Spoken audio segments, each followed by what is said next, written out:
Hey everybody, Alberto here, back with another episode of Opti TV at the studio.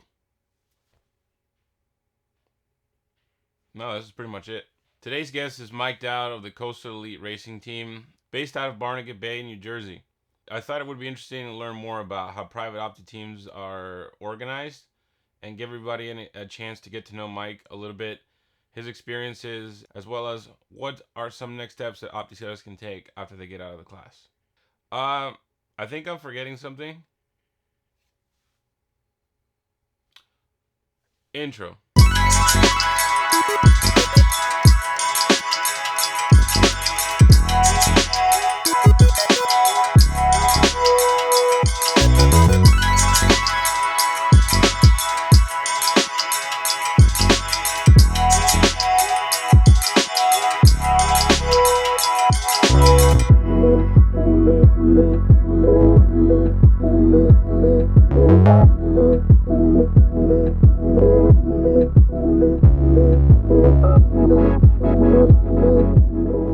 So today's guest is Coach Michael Dowd, the head coach of the Coastal Elite Racing Team. Mike, thanks for being here today and chatting with me for a little while about your experiences in the Opti game. My first question is, how are you doing, man? I'm doing well. I'm back here in New Jersey. Thanks for having me. Well, I'm glad you're here, man. So, I think that this would be a good opportunity for people to get to know you and the work that you do over there in New Jersey, as well as what it's like to kind of run a, private sailing team. So, to that effect, what's it like being a coach at a private team? Is it any different than, a yacht club or a sailing club program? I would say it's definitely a little different. You don't have like general managers and, you know, people in charge. I guess I run the program and I run all the logistics and send all the emails. The most important thing is that I get to, select the coaches. I get to pick the people I work with. That really helps. I think having a good team starts there. And then, the sailors, I have a huge base of sailors in the area that kind of come to me from other programs and they want to do a little more higher advanced sailing. So they reach out to me and I have such a big group of kids in the area and I can select some good coaches, because there's also a lot of good sailors and good coaches in the area. So, I've been able to form a really strong team, not just because of me, but because of the other coaches around. I think that's been a big proponent. Let me ask you because I've known you for some time now, and have the pleasure of working with you a few times, and just always see your kids somewhere up there, in the regattas, if not outright winning. So, what's the secret formula? There's no secret. We train really hard. The kids are all from, like I said, they're all from different sailing programs in the area, so they all came up through racing and they wanted to reach a higher level. So we're kind of the advanced racing program in the area. And, like I said, I really work hard with the sailors. I try to pick the best coaches that I get along with. This year, we've even worked on, our base level. We have a lot more Silver Green Fleet level kids, and we've had, Lee Kempton working with them. And that's fueled a lot of the younger kids that are coming up. I think we just we do a good job of keeping the kids that really want to reach the next level and putting them together and getting them racing. If they're pushing each other, it's really easy for them to get better. If you have one good sailor and 8 mediocre sailors, they're not going to push each other. I think everybody has the same goal. They're there for a reason. They're all there to either make the national team or to make an international team at the next event. And we structure our program around the spring teams qualifier and team trials. Those are our two main events. So all the events leading up to it are considered kind of training events and qualifying events to make team trials. Well, it seems like that kind of program is working because, like I said, your kids are finding success left and right. Many of them have been named to international teams, by USODA and competed abroad. But everyone has to start somewhere. So, what did that look like for you? How did you get into the sport? I started in a community sailing program, Sarasota Youth Sailing. I started, just like a summer camp. It was a 2-week program to learn how to sail. And my dad was a sailor. He wanted me to, eventually learn. We went out on his boat all the time. And my brother and I, we started. He was 8 and I was 10. it wasn't all just one. We did 2 weeks the first summer, and then a whole year went by where I didn't really sail. So it was a really slow, gradual, start for me. From there on, I kept going. I did all the Opti stuff, and then moved into lasers, 420s, and a ton of high school sailing. I think really when I started to figure it out was closer to high school. I did a lot of laser sailing, and that helped me, physically get stronger and feel the boat a lot better. And then the high school sailing, I thought I learned a lot more tactical, strategical things. We made nationals my senior year, and that was really cool. Getting into it from an early age, I think, paid some dividends, I guess. What was that experience like, switching from those interesting little, boxes that sailed to, bigger boats and high school sailing? It was great. I remember I wasn't a good Opti sailor. We didn't get to do the whole circuit. We knew about some of the events, but it was all still pretty foreign to my family, and it really wasn't that big. We didn't have very good coaching, so I wouldn't blame it on that, but we didn't have the structure that I give these kids. We really kind of educate them on what they should be doing. We didn't have that. So, the Opti stuff was fun. I was, pretty good locally, but when I got, to like 115 pounds, I was like, this isn't fun. And I was always looking at the bigger boats.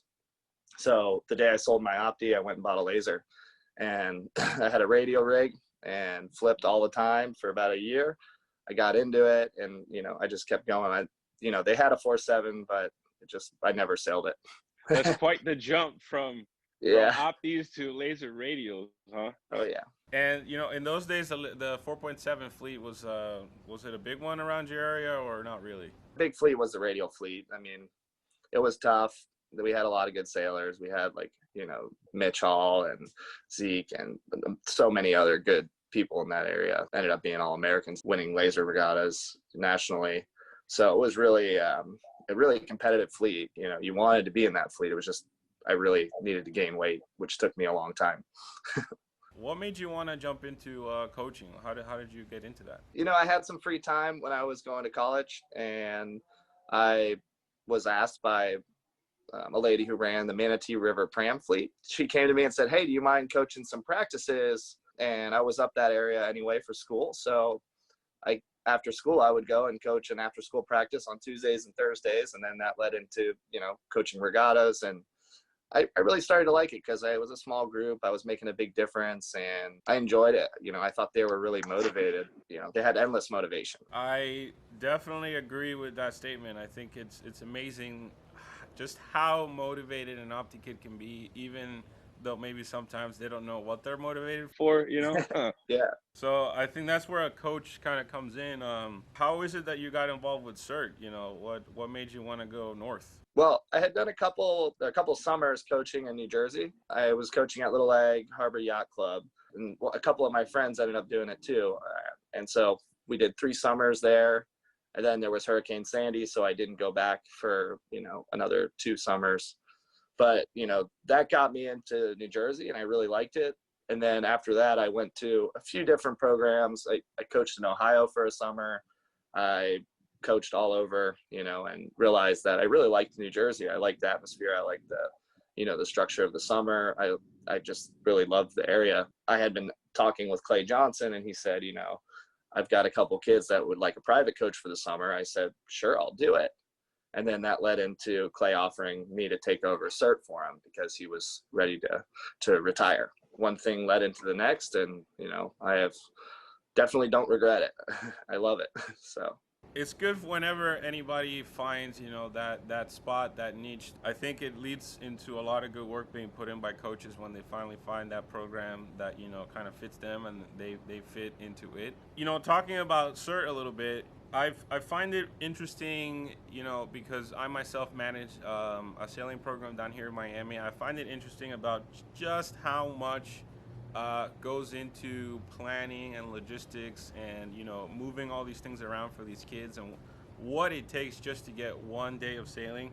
So can you walk us through a little bit, how you organize your practices or maybe organize regatta day? So for practices, I have a big email list of people who have practiced with me or sailed with me at some point. And, the emails go out and I send the dates. I also use a website that organizes all the practices. I use ClubSpot, and that's been really good lately. I've been using that, and that's kind of helped me organize a lot. But really, they sign up for the practices at the beginning of the season. Basically, each week goes by and I send out an email letting them know what the schedule is, what our plan is, and who's sailing, so they all know, so they can carpool and all that. Regattas are a little more complicated. Send out my email, see who's going, see who's interested. They sign up with me. Usually a deposit has to be put down because, it's tough to get a commitment sometimes. But normally after I get everyone signed up with me, then I send out a very detailed email on how we're going to operate for the event. I normally have, I have some parents that help me out a lot that organize, some of the parent jobs and things like that. I organize everything with the coaches. I make sure their flight's going to make it. They're going to, they have travel organized and all that. It's pretty good. When I have some good coaches that are also good at organizing, they help out. It's run really smooth. There's not too much because I don't have too many moving parts. It's only an Opti program right now, so it's pretty manageable for me. I can imagine adding lasers in 420s. Things could get really complicated with overlapping regattas and all that. I did that a lot in Sarasota with. Yeah, a million things going on at once. I think you hit the nail on the head there. I feel like sometimes, all the assets that, like I said, are required to have in order to put these kids out there, it's a lot of work managing it. So how do you manage, coach boats? Do you rent them? Do you store them? Do you own them? I have my own boat. I'm working on another smaller boat, but it's stuck in Florida and needs an engine. So if anyone has an engine, let me know. I have some access to club boats. I have been able to rent them. It does get really complicated on that end, and sometimes it's hard. That setback for us, I think, is not always having the proper equipment. In terms of coach boats? Yeah, I mean, if I had one extra boat, I think that would save me a lot of hassle running around and asking a lot of people for favors and asking yacht clubs for favors. So, but everyone has been great so far and making sure that we're okay. We have a lot of families that have helped us out as well. We're still in the beginning stages, of what I think we can become. I think if we, grow the program a little more, we're going to need more coach boats. Well, that's the never-ending story, get more kids, get more coach boats, get more coaches, get more kids, get more coach boats, right? But I'm curious, you've mentioned already, what CERT can become. So am I hearing correctly in saying that maybe there's an expansion for CERT coming up soon? I don't know. We've got a lot of sailors moving up to the laser. It all depends. If I have the manpower and if it makes sense, I think it would make sense to have, somewhere for them to go to. I've had one generation so far, I guess, since I've started. And a lot of those kids are moving up, and now with the, with everything that's going on in the world right now, it seems like single-handed boats are kind of taking more of a turn to be more popular. It seems like a lot of kids are thinking about, doing lasers for, at least for the time being. So we might. Well, you heard it here first. Speaking about, single-handers and racing, you're a pretty accomplished racer yourself. You've done pretty important regattas, such as the Florida 300, which is a long-distance catamaran race, as well as various, scow events. Are you still actively racing right now as you're coaching CERT? So most of my racing happens in the summer. Last year I sailed on e-scow, pretty much every Saturday, and that was great. I mean, I got in more sailing than I've ever done in a summer, so I try to race scows as much as I can because, in the summer I usually don't work on the weekends. So it's good to, to stay sailing. I don't think you can be a good coach if you're not actively sailing. You don't have those life experiences that are just right there in front of you. I think you can really apply what you're learning and give those experiences to the kids. Now, with the current situation, let's say, the lockdowns, the quarantines, the pandemics, things are starting to defrost a little bit, and teams are starting to get back out on the water. You know, what do you think? What do you think racing is going to look like in the next couple of months? I think we can do it. I think we can do it safely. We can make sure that, you know, it's more focused on the racing and not as much the party and the results, or I mean the party and the trophies ceremony.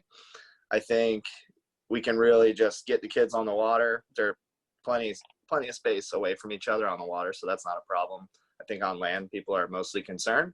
So, you know, if we just keep everyone separated and, you know, set a time for the launch, set a time for the first race, and everyone meets on the water, I think that could really work. That's food for thought. I think you're right. I think we could manage something for the kids, you know, in the Opti class in the next couple of months. So, you know, moving forward, you know, already most of the calendar has been scrapped and put aside, and, you know, although I think we can all agree it's the right call for the safety of the sailors, you know, I think it's going to be hard to, let's say, come back from that, and this is talking about, you know, international and, you know, national level events.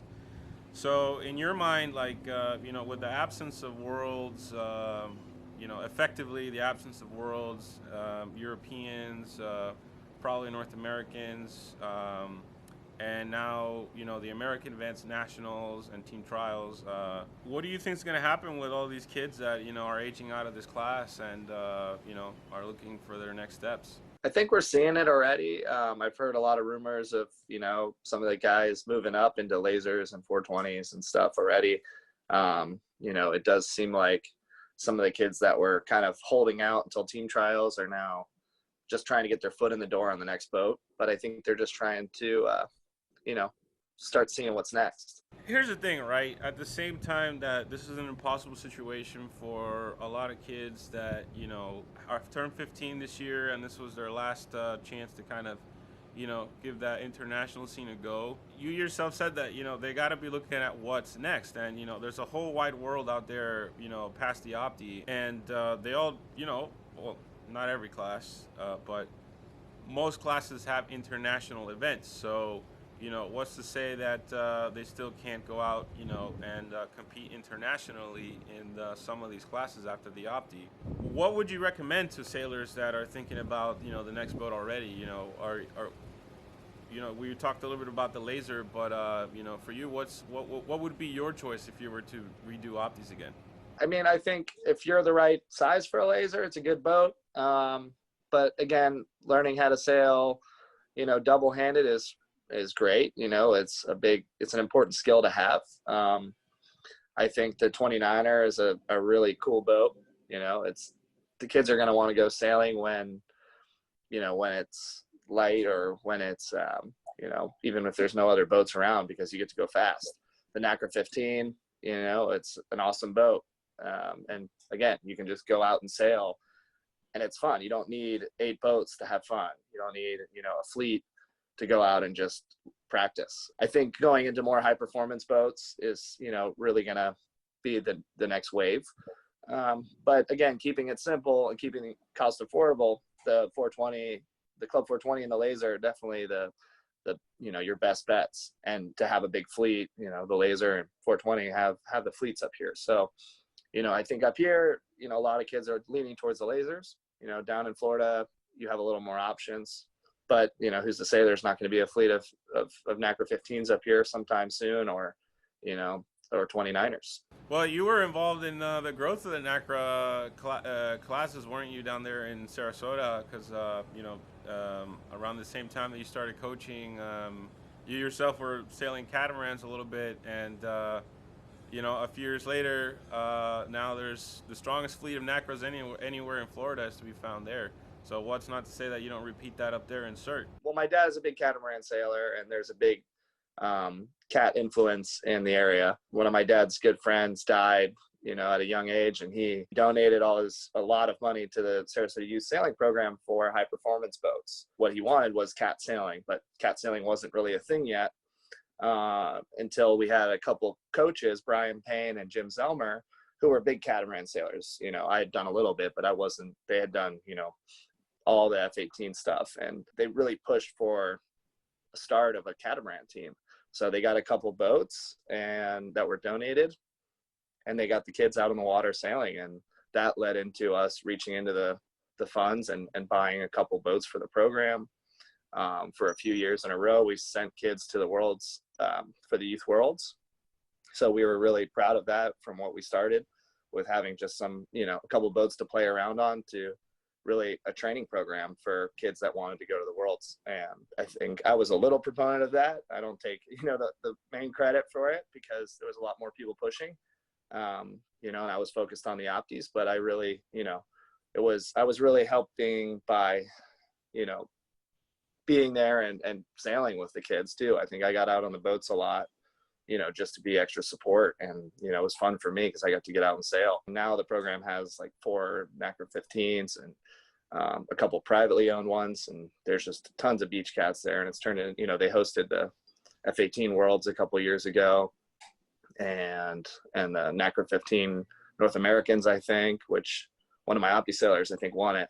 I think the cat sailing really took off, I think it did. I mean, you said it. Now the NACR 15 class is very prevalent. And one thing I do want to note when we're talking about these things is, for people viewing this, I think the Opti is really the only class that you're gonna find like, you say the 3 teams, hey, let's get together and let's go race.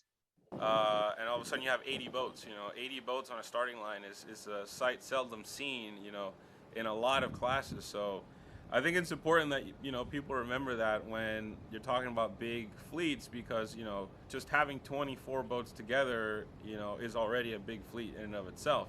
So kind of to switch gears here a little bit, we've been talking about your program, we've been talking about the current situation and the future of the sport.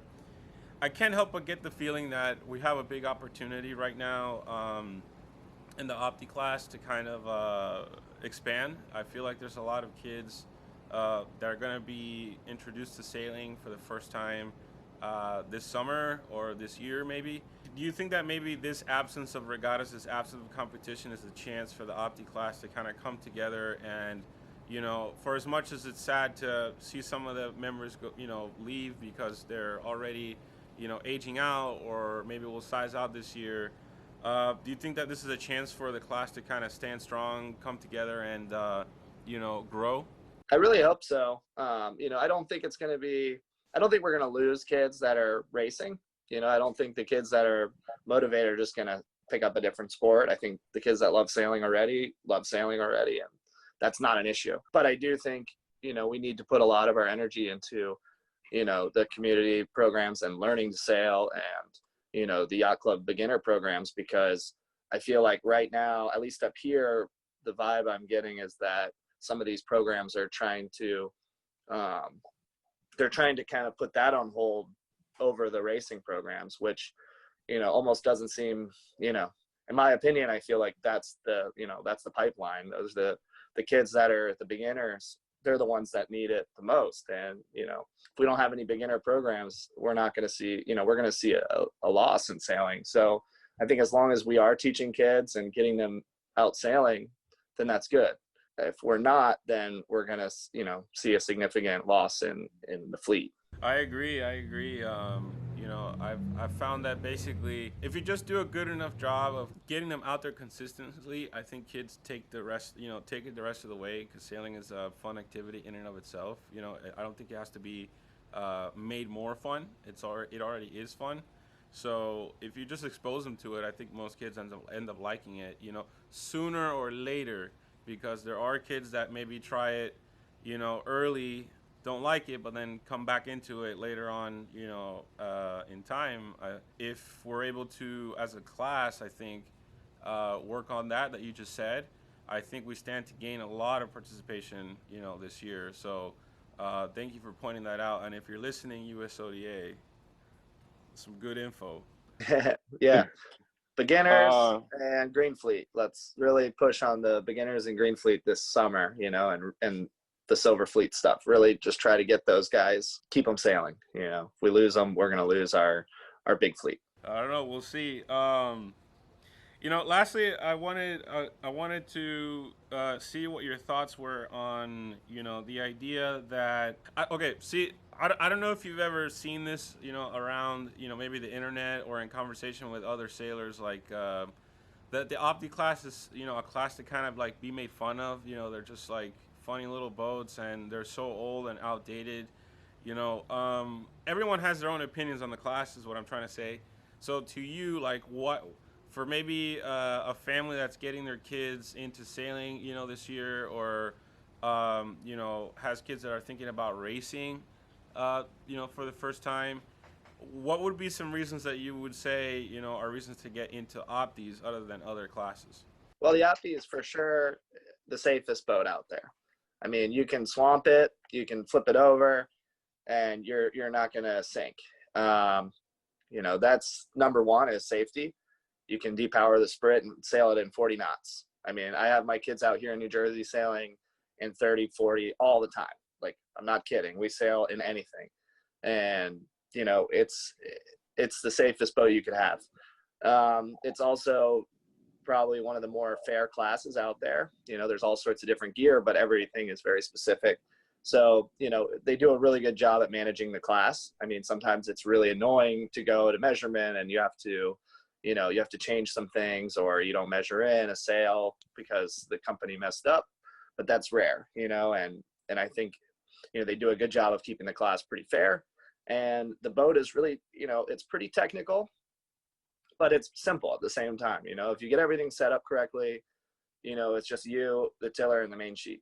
So, I think it really teaches you some really big fundamentals, how to sail in big fleets, how to start properly, and just, how to learn strategy and tactics, and once you learn the fundamentals, I mean, it translates to other boats. And you see now, in all the classes, most of those sailors sailed in the Opti fleet when they were younger, and obviously some of the California guys did Sabbats, which is a similar boat, but they sink, and, they don't sail in more than 15 knots. So I think we're seeing that the Opti is, proven to be a strong class, and it's not going away anytime soon, I don't think. Those are some really great points, I think. For as much as I think that some things, and I'm sure you can agree that some things of the boat could be changed, it's a super stable platform. Like you said, you could sail it in anywhere from 5 to 40 knots, and it's a boat that can grow with the kid, which is I think another important point. But Mike, I think our time is up, and I want to say thank you so much for coming on and chatting with me for a little while and sharing your experiences and insights. Next time you guys see Mike around the boat park, say hi, but don't hold him up too long, because I'm Sure, he's gonna be busy. Mike, take care, and any last messages you want to say to your fans? Thanks for having me. I really look forward to seeing what the future brings. I look forward to this generation that we have right now and see them moving up. And, what really makes me happy is to see the Opti sailors that I've coached and I've seen throughout the circuit, go on and do great things, and to stick with sailing. I think it's really good to see the retention of kids that went through the Opti class and that are still sailing at a high level all the way through college and so on. Yeah, thanks again for having me. So what do you think? I think the chat with Mike was pretty fun. I think he had some interesting things to say. So next time you see Mike around the boat park, make sure to say hi. We want to thank Professional Boats for sponsoring the Opti TV Presents series. As we go along, we're going to be bringing you some more guests, and I think you're going to be interested to know who's coming up in the next episode. Tell everybody you know. Get on another boat, I guess. I don't know.